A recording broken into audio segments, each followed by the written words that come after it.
If you are a healthcare professional, especially if you work through the pandemic, you might have a different idea in mind than working until you're 65 or 67 seeing patients.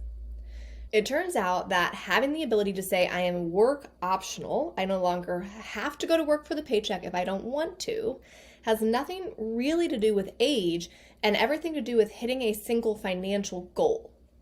That is called your financial independence number or your financial freedom number, all sorts of names that ultimately mean the same thing. You have enough assets that you can live forever without going to work and generating another paycheck. I'm a critical care PA, and I worked through every single wave of the pandemic in an ICU. And so even a little bit before that, but definitely by the end of that, I knew that this was not something I was going to be doing until I was 65. So I went down the same rabbit hole that you're in now of figuring out how do I actually position myself to be work optional way sooner. My goal was initially 45, but at this point, it looks like we'll be able to do it quite a bit sooner than that. So let me show you how the math works and show you how. It doesn't take very long if you take the dive into the world of personal finance to hear about the rule of 25. What that basically says is if you take your average annual expenses, not your income, your expenses, and you multiply that by 25, you get your financial independence number. Now, there's a couple of flaws with that plan, and we'll talk through them, but let me give you a visual representation of what that turns into. Here's what the rule of 25 basically says. If you have $1 million invested, that will generate $40,000 per year for you to live off of. Why? The rule of 25 is inherently based on a 4% withdrawal rate in retirement. And so when you look at it that way, you very quickly see that if you need $40,000 of annual income, you would need $1 million invested. Now, if you've been earning a six-figure salary, and especially if you have a 2 six-figure salary household, you probably can't get by on 40 grand a year. So you can very quickly see why you end up having to become a multimillionaire to even have the standard retirement. So where does this break down for early retirees?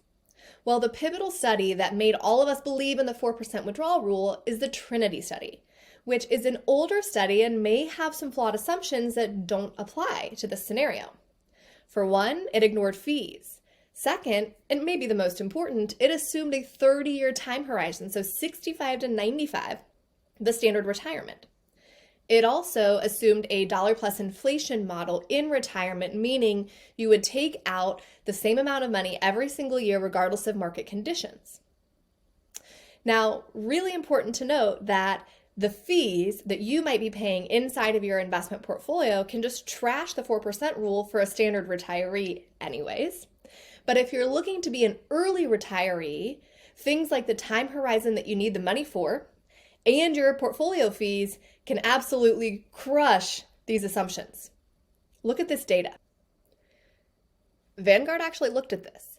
What if we look at a 50-year retirement term, meaning 45 to 95, and we look at the probability of success of $1 million portfolio in this example based on fees inside your investment portfolio. So this represents things in terms of basis points. If that confuses you, 100 basis points is the equivalent of an expense ratio of 1% on a fund. Look at what happens if you are invested in funds charging you 100 basis points. Your probability of success drops to 8.6%.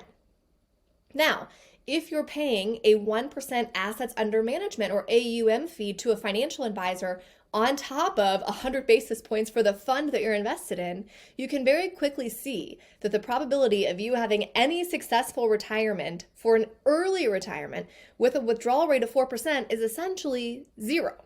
Very, very low, right? So Vanguard kept looking into this. Now they said, okay, what if instead of just doing US stock and bond exposure like they did in the Trinity study, we add in some international exposure as well. We keep our expenses incredibly low, less than 20 basis points. And we say, now let's look at the 50-year time horizon, so that 45-year-old retiree. It turns out that the safe withdrawal rate actually dropped to 3.3%. And so that shifts what we said, right? $1 million invested wouldn't translate to $40,000 a year to live off of. Now $1 million invested translates to $30,300 a year to live off of. That's a big change. And so missing these little pieces of math when you're making your own calculations can be the difference between you succeeding and not.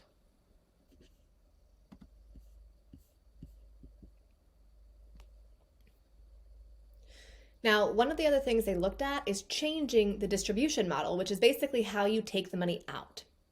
The Trinity study looked at a dollar plus inflation model, meaning the year you retire, you take out a certain percentage, and then you take that dollar amount plus inflation adjustment every single year forever after. Now, it turns out if you use a dynamic spending model, which changes with how the market's performing, the numbers look a little bit different. Now, in super layman's terms, what a dynamic spending model means is that when the market's doing really well, you get to take out more money. And when the market's not doing well, you take out less, which is great for extending the life of your portfolio. But for obvious reasons, it creates some income variability. So you'd have to be prepared for that and have the cash reserves that can handle that.